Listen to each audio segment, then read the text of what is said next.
là, nous sommes en train de monter notre architecture. Je vais prendre PC1 au niveau de PC0 et PC2 au niveau de 11.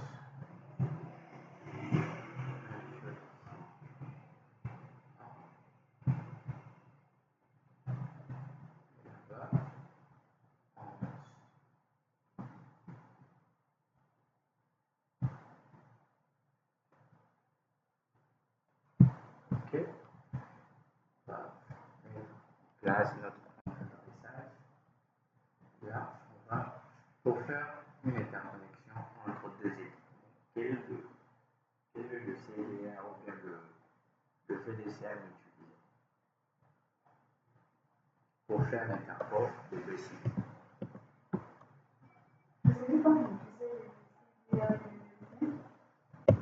Ok, on va faire la 10, on va prendre au niveau de notre interconnexion le réseau 10.30. Ouais. Pourquoi j'ai pris la point 30?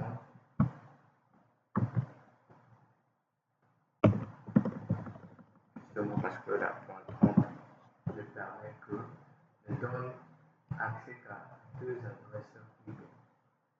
Quand on utilise le CDR/30, bien, quand on passe par ce type de segmentation, on a la possibilité d'avoir que deux adresses IP dans chaque sous-réseau.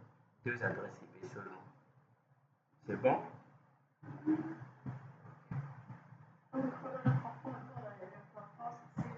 Là, tu comprends. Là, on va utiliser comme on aura deux VLAN. Donc, pour le premier VLAN, on va utiliser l'adresse IP 192.10.254. Ça, c'est les passerelles. Pour le VLAN 10, je reviens ici.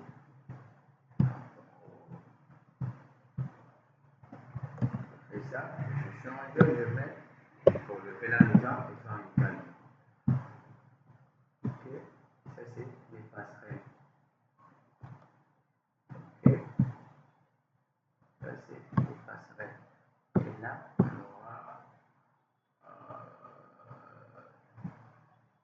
aura carrément un réseau, un seul réseau. La 192.1.1.254. Ok, donc dans ce site-là, site 1, on aura deux VLAN. Les VLAN 10, donc le même site 1, VLAN 10. Dans le site 1, on aura deux VLAN, VLAN 10 et VLAN 10.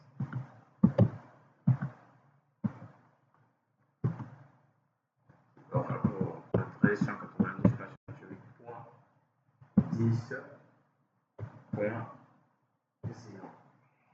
Ok, là, slash 24. Slash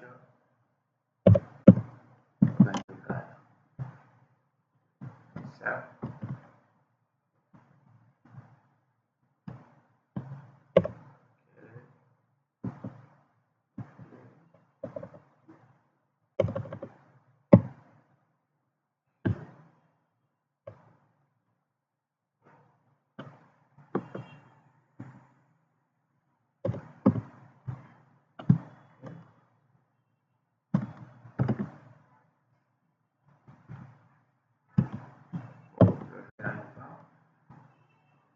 Slash 24 également. Ça. Là, également, je change. Je mets site 2. On va avoir site 2 en seul réseau, qui est la 192.168.1.0/24.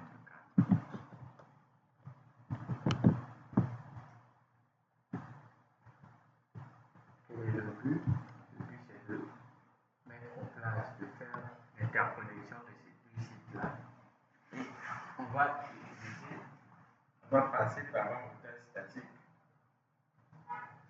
On va faire le modèle statique. Okay. On va commencer au niveau de notre lame. Et avant d'arriver au niveau des moteurs. Okay. L'objectif c'est de faire quoi? De faire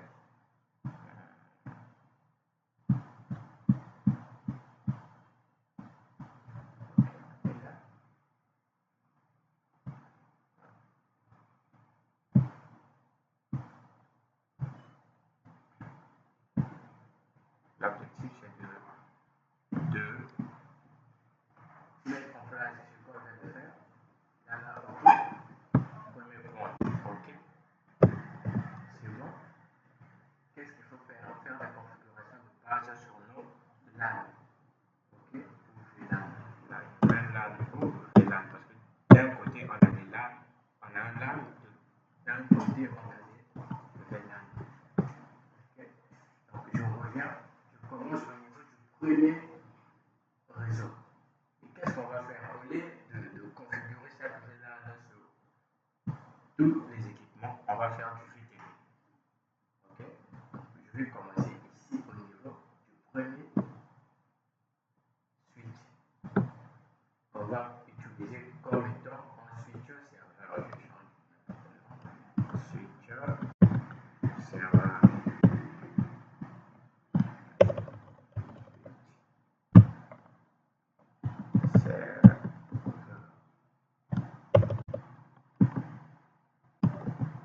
Ok. Donc, je vais faire quoi? Je clique sur mon équipement. Et là, qu'est-ce qu'on va faire? On va venir dans CMS. Ok. J'agrandis. Ce que je vais faire à ce niveau-là, enable pour aller dans le mode privilégié, config. Et donc, config, qu'est-ce que nous allons faire? Premièrement, on doit changer le nom de notre équipement. On doit changer le nom de l'équipement. En faisant quoi? En tapant la commande host name. On va mettre switcher serveur. Ok. Là, j'ai donné un nom à mon équipement. Qu'est-ce qu'il faut faire? Pour aller plus rapidement, on va commencer avec la création des VLAN. VLAN 10. Ok. Name. IT.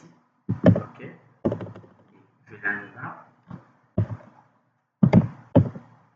Name.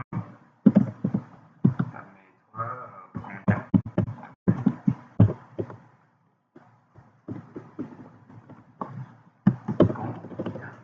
Ok.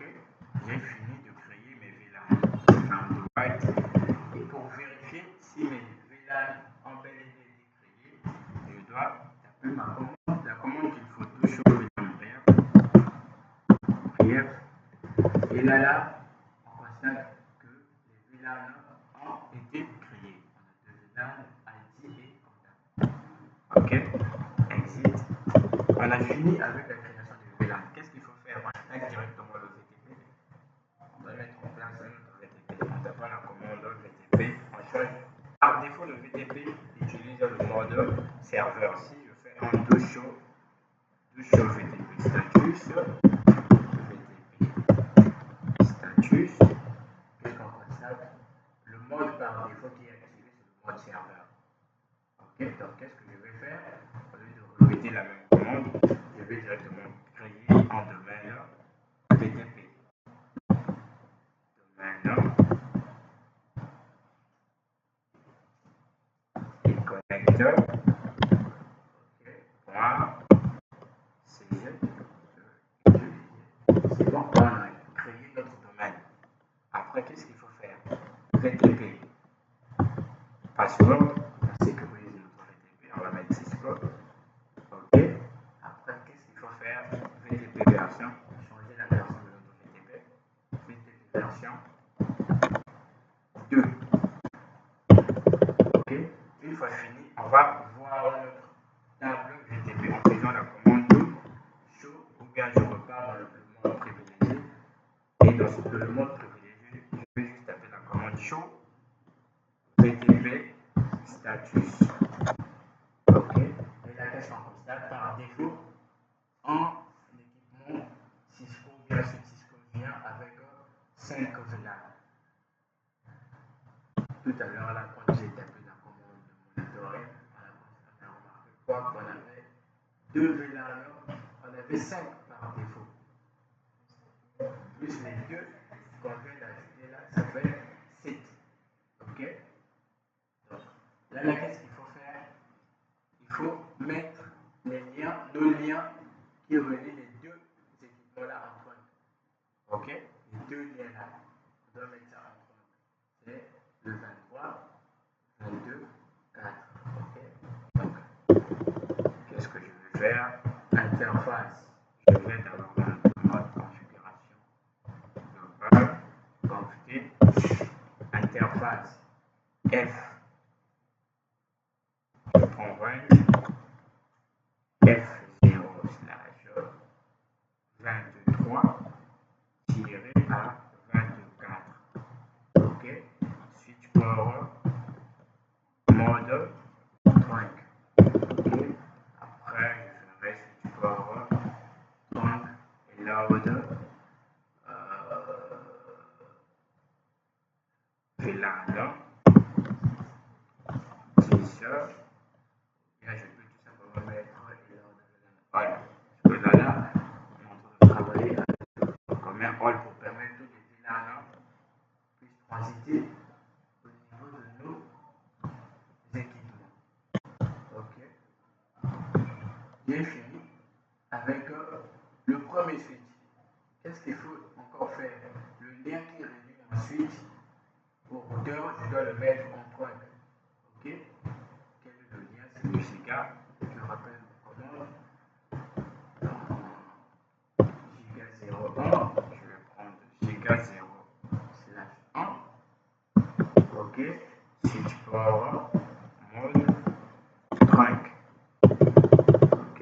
Switch port trunk et load VLAN all. Do right. Là, j'ai fini. J'ai fini avec le premier équipement.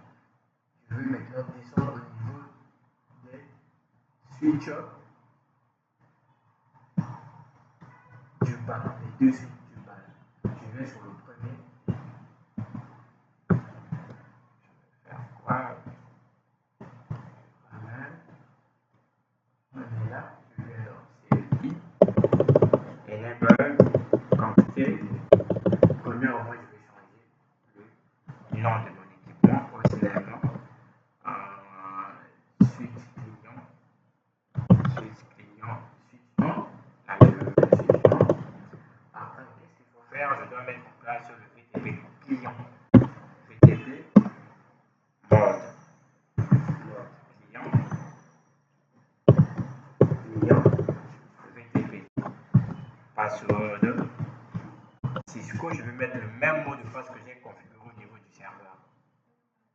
Ok, le même domaine. VTP, domaine et connecteur. Point.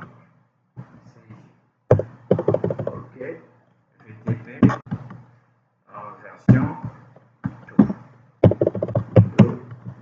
Ouais. Là, j'ai fini avec le VTP au niveau du client. Pour voir si réellement les VLAN sont arrivés, là, tout simplement, taper la commande de show VLAN prière. Ok, qu'est-ce qu'on constate? On a bel et bien aussi le VLAN IT et le VLAN comptable. Ok, au lieu de faire la même chose au niveau de l'autre équipement, je vais faire un peu chaud ici. Et là, je copie mes configurations. Je copie, je vais au niveau du deuxième switch. Je vais faire quoi ici? Je viens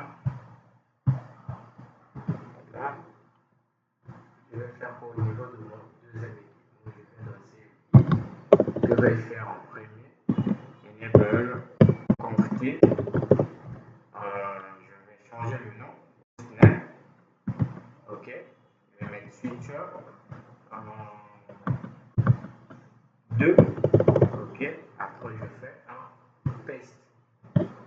Ok, le right. Une fois fini avec le right. Oui, André. Ok, on est là. On a fini de configurer notre VTP. Donc on va vérifier si les VLAN sont arrivés sur ce sujet. Il y a trop d'espace. Oui, c'est trop coincé.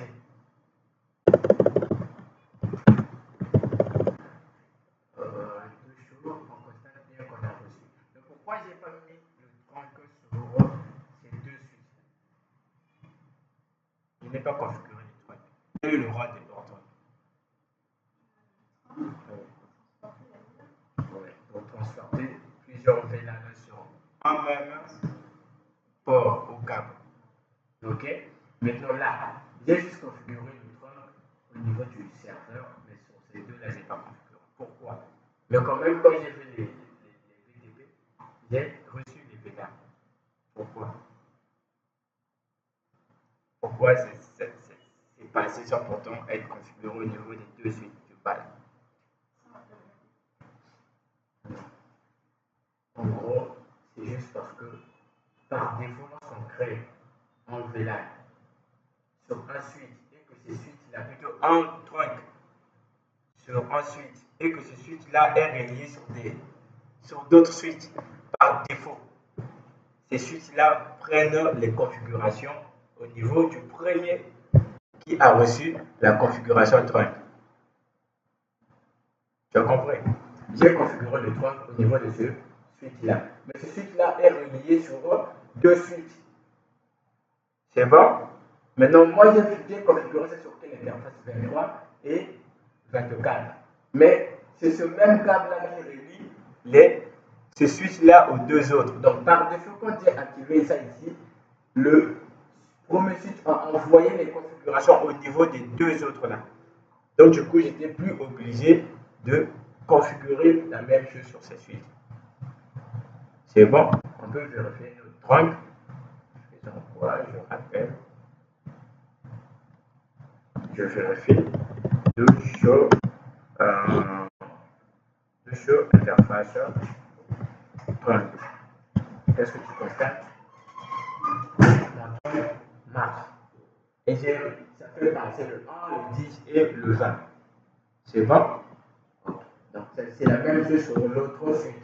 Donc par défaut, quand on crée, ou bien quand on configure le trunk sur un switch et que ce switch est relié avec d'autres suites, ces suites-là vont recevoir les configurations trunk par défaut. Tu ne seras plus obligé de configurer à nouveau les trunks sur les suites là. Tu as compris? Ok. Donc, qu'est-ce qu'on va faire? Là, on a fini avec la création des VLAN et autres. Et on a fait le trunk. Qu'est-ce qu'on doit faire? On doit faire le access. Le access, c'est quoi? C'est tout simplement faire les affectations des ports sur des VLAN précis. Ok? Donc, on va venir ici sur le premier switch. On va faire quoi? Interface range. On va prendre F0 1-A 10. Ok? On va mettre ça dans on va activer le switch port mode. Par défaut, c'est déjà activé, le mode access. Par défaut. Ok? Switch port access et là, non. On va prendre le 10. Ok? To right. Après, j'ai fini avec après, je fais le VLAN 20. Je rappelle ma commande. Je vais prendre de 11 à je vais prendre de 11 à 18. Ok? Suite je rappelle, suite port mode access, suite port VLAN 20. Ok? Là, j'ai affecté de 1 à 10 dans le VLAN 10 et de 11 à 18 dans le VLAN 20. Ok? J'ai fini, je fais un deux show is, tout simplement pour prendre les mêmes configurations. Ramener ça au niveau de l'autre suite.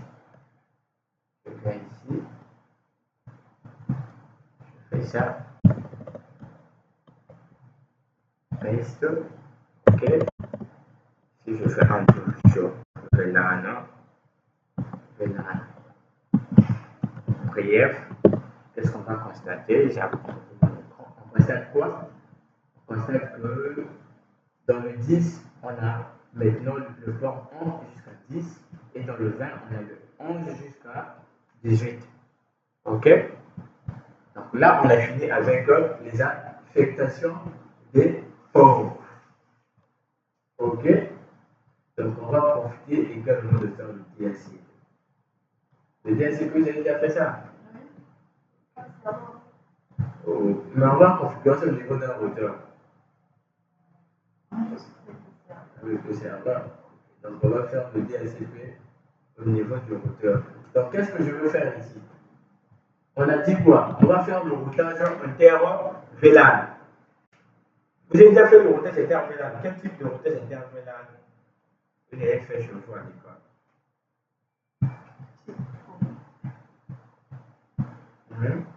Il existe deux types de routage inter-VLAN. Et le routage inter-VLAN qu'on fait avec ensuite le niveau 2, niveau 3 plutôt, le routage inter-VLAN avec un routeur. Et avec un routeur, on fait du on-stick. Du on-stick. Le on-stick, c'est quoi? Faire passer plusieurs VLAN dans une seule interface. C'est bon? Donc, on va faire du on-stick. Faire passer plusieurs VLAN dans une seule interface. Et c'est cette interface-là qui va router ces VLAN-là, qui va gérer le routage de ces multiples VLAN. Ok? Donc, premièrement, qu'est-ce qu'on doit faire? Je clique ici pour voir. Là, c'est le giga. Je viens. Je dois vérifier quelle est l'interface qui est reliée, quelle est ma patte LAN.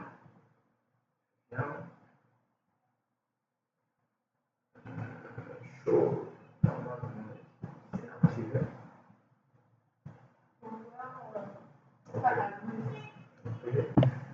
Ma patte LAN, c'est le giga 00. Donc, je viens ici.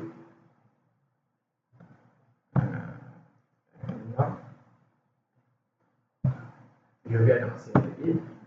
Nous, on est là. Je fais quoi? Enable, conft. J'ai fait une erreur. Patiente.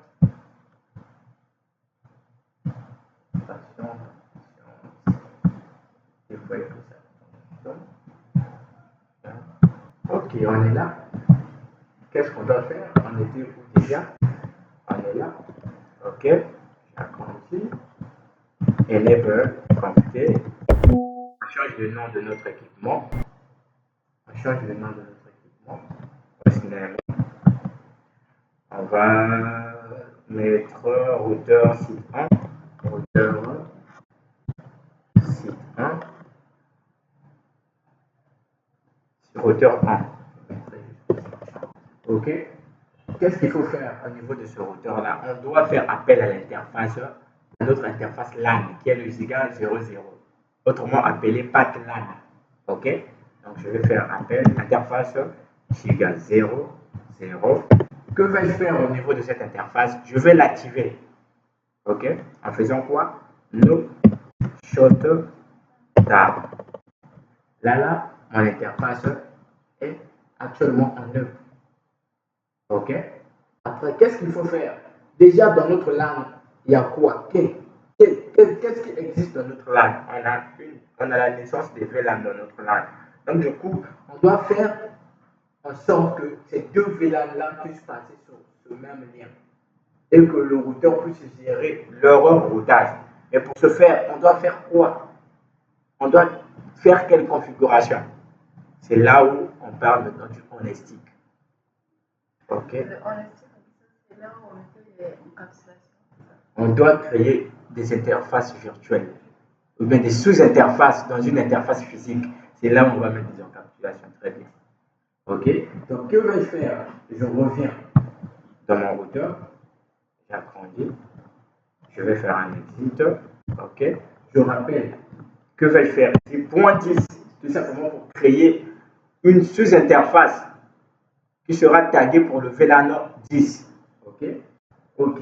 Automatiquement, l'interface vient d'être créée. Que vais-je faire maintenant dans cette interface? On va taper la commande encapsulation .1NQ 10 suivi de quoi? Du passerelle. OK? IP adresse. OK? Je vais mettre la 192.168.10.251 suivi du masque 255.255.0. OK? Là, on a fini. Que vais-je faire? Je fais appel pour. Comment on appelle ça? On appelle ça le on-stick. Et dans le on-stick, qu'est-ce qui se passe? On crée des sous-interfaces dans une seule interface. Okay. Là, je viens de créer pour le 10, le 20 plutôt. Je viens ici, .1NQ 20. OK. Après, je rappelle la commande. Je mettrai ici 20. Fini, je fais quoi? Do write. Après, j'ai dit quoi tout à l'heure? On doit mettre en place un serveur DHCP. OK? On doit mettre en place un serveur DHCP. On doit mettre en place un serveur DHCP. OK? Et là, pour créer un DHCP au niveau d'un routeur, premièrement, on va commencer par la commande IP DHCP. DHCP pool. Et le nom, on va donner maintenant le nom de notre pôle. Pôle VLAN 10. Ça, c'est le premier pôle. Ça, c'est le pôle du VLAN 10. OK? Là, qu'est-ce qui s'est passé? On a changé de prompt. On est maintenant dans le prompt DHCP config. OK? Et dans le prompt DHCP config, c'est là où on peut maintenant faire les configurations de notre DHCP. OK? Premièrement, on doit faire quoi? On doit annoncer le réseau que le DHCP va gérer. OK? Network, on va mettre l'adresse du réseau 168.10.0 suivi de quoi? Le masque 255.255.0. OK? Là, on a annoncé le réseau qui sera utilisé dans ce pool-là. OK? Après, qu'est-ce qu'il faut faire? Annoncer également la passerelle. OK? On va faire quoi? Default router. On va mettre en place notre passerelle 198.1.10 plutôt, .254. OK. Une fois fini, maintenant c'est également le DNS serveur qu'on mettra le 8.8. OK. Do write. Je peux faire un là, je peux faire un do show ici pour voir les configurations que j'ai eu à mettre en place pour reconfigurer mon DHCP. C'est tout comme configuration. La première configuration, IP DHCP là permet de faire quoi? Créer un pool et donner un nom au pool concret. Donc là, on a créé le pool et la seconde commande, c'est pour donner le réseau qui sera utilisé dans ce pool. La troisième commande, c'est pour annoncer la passerelle de ce réseau-là. OK? Et la quatrième, c'est tout simplement pour annoncer le DNS. OK? Donc, en tout, pour mettre en place le DHCP, il faut juste ces commandes.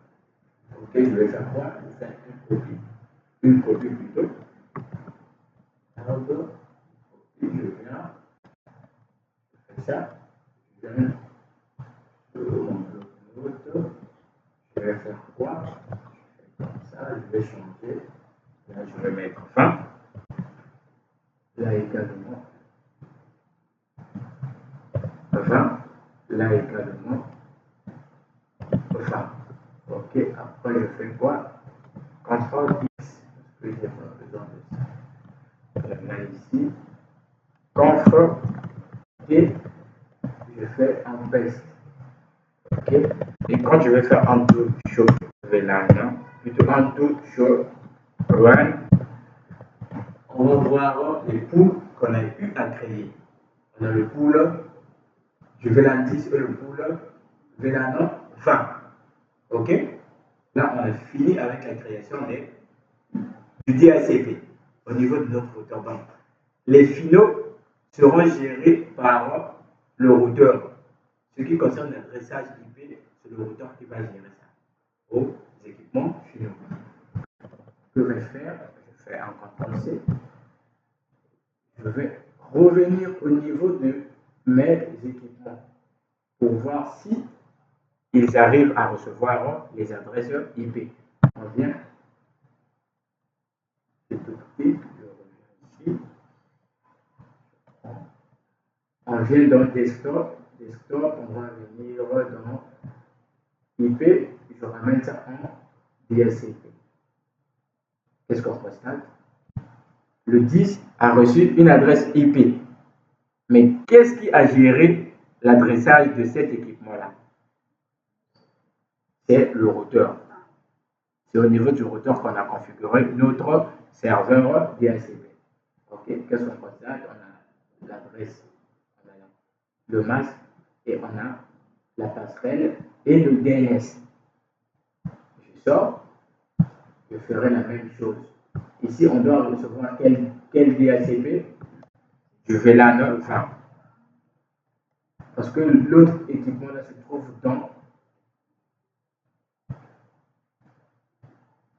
au niveau d'un port appartenant au VLAN 20.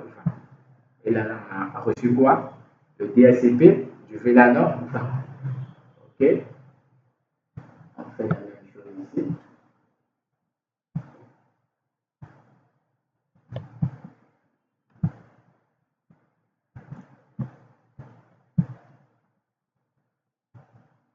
Bien. DHCP. Et bien sûr, on va peut-être terminer le lab, mais on va continuer le lab et on doit terminer ça. Ok? Et je suis en train de monter une vidéo sur ça, je mettrai ça sur ma chaîne YouTube. Il y a maintenant une chaîne YouTube, tu sais? Je sors. Et je viens ici. On vient. On ramène ça en DHCP. On va recevoir également l'adresse IP. Ok, ça marche. Donc, qu'est-ce qu'on va faire? On pourra maintenant passer au test de connectivité pour voir si le routage passe et si les VLAN, les équipements du même VLAN arrivent à se communiquer. On vient dans commande prompt. Je vais faire quoi? Ping 192.68.1 plutôt point 10.2. Le point 2 se trouve de l'autre côté, au niveau du deuxième suite. Ça passe. Je rappelle, je mets 20.2. CTRL-C, je rappelle la commande. Ça passe. Ça veut dire que notre routage est bel et bien fonctionnel. Ok? Donc là, la création des VLAN, le port 30, le access, le DHCP et le routage inter-VLAN fonctionnent déjà à ce niveau-là. Donc là, on a fini avec quoi? Avec ce LAN. C'est bon? Ok. On va maintenant gérer le WAN. Là, on appelle ça le WAN. Parce que pour gérer l'interconnexion de deux sites, on ne peut pas le gérer par câble. Imagine, iConnect, là tu es à iConnect qui se situe à Mongali. Maintenant, vu l'avancée et que l'entreprise évolue, on achète un autre site à Kitele par exemple. Pour faire l'interconnexion, pour pouvoir faire l'interconnexion de deux sites, iConnect Mongali et plutôt iConnect Mongali, oui, et iConnect Kitele. Quelle est la technologie à utiliser pour faire ce genre d'interconnexion? Oui, c'est une question. Quelle est la technologie? Là, sur ma question, là, je te ramène tout simplement au cours des types de réseaux. Le LAN, le MAN et le WAN. Quelle est la technologie à utiliser pour pouvoir mettre en liaison deux réseaux locaux? On doit passer par une technologie sans fil, soit on va passer par les fournisseurs d'accès Internet, soit on va passer par RTL, MTN, ok? Soit on va utiliser la fibre optique. Tout ça là, ce sont des solutions à utiliser. Ok? Mais il y a plusieurs solutions. Non, pour nous, on a préféré utiliser la solution de fournisseur d'accès Internet, Congo Télécom ou Canal Box. Mais là, on mettra Congo Télécom. Congo Télécom. On est passé par Congo Télécom pour faire notre interconnexion. Ok? Donc, qu'est-ce qu'on doit faire? Premièrement, on doit adresser nos différents équipements. Mais sinon, dans la vie réelle, ce n'est pas comme ça que ça se passe. Comment ça se passe? Les fournisseurs, quand vous voulez faire l'interconnexion de vos deux sites, les fournisseurs font quoi? Ils vous ramènent deux box des deux côtés. Le premier site, on vous laisse une box. De l'autre côté également, ou bien des routeurs. Au niveau du premier site, on vous laisse un routeur. Au niveau du deuxième site également, on vous laisse un routeur. Et ces routeurs-là ont par défaut des adresses IP. OK? Des adresses IP que les gars ont déjà configurées chez eux. Tu vois là? Une fois fini, ils vont faire quoi? Ils vont mettre en connexion ou bien ils vont interconnecter les deux sites. Avant de partir, ils vont d'abord faire des pings. Ils vont vous demander de faire des pings si réellement votre site arrive bel et bien communiquer avec le site distant. OK? Dès que c'est bon, qu'est-ce qu'ils font? Ils ramassent leur bagage et partent chez eux. Le reste, c'est à vous de gérer ça. Et lorsqu'on va un peu plus loin, quand on vous laisse une liaison comme ça, en tant qu'administrateur, vous n'êtes pas censé passer par Internet pour vous communiquer. Du coup, vous devez créer une ligne sécurisée. Et parmi les lignes sécurisées, c'est là où on va maintenant parler des VPN. Au lieu de passer par Congo Télécom, parce que si on passe par Internet, tous nos trafics seront visibles. Et on aura peut-être des soucis, parfois des hackers pourront passer et nous faire des attaques. Mais pour éviter ce genre de choses-là, qu'est-ce qu'il faut mettre en place? On doit créer un tunnel virtuel par où nos trafics vont passer sans pourtant que les gars sur Internet puissent voir nos échanges. Ok? Mais nous, on va faire ça, on va tout simplement faire l'interconnexion. Ok? Donc, on est là. Qu'est-ce qu'on va faire? On doit configurer, on doit adresser notre interface. Ok? Là, les gars de télécom nous ont déposé un routeur. Et au niveau de ce routeur-là, ils nous ont donné des adresses IP à utiliser.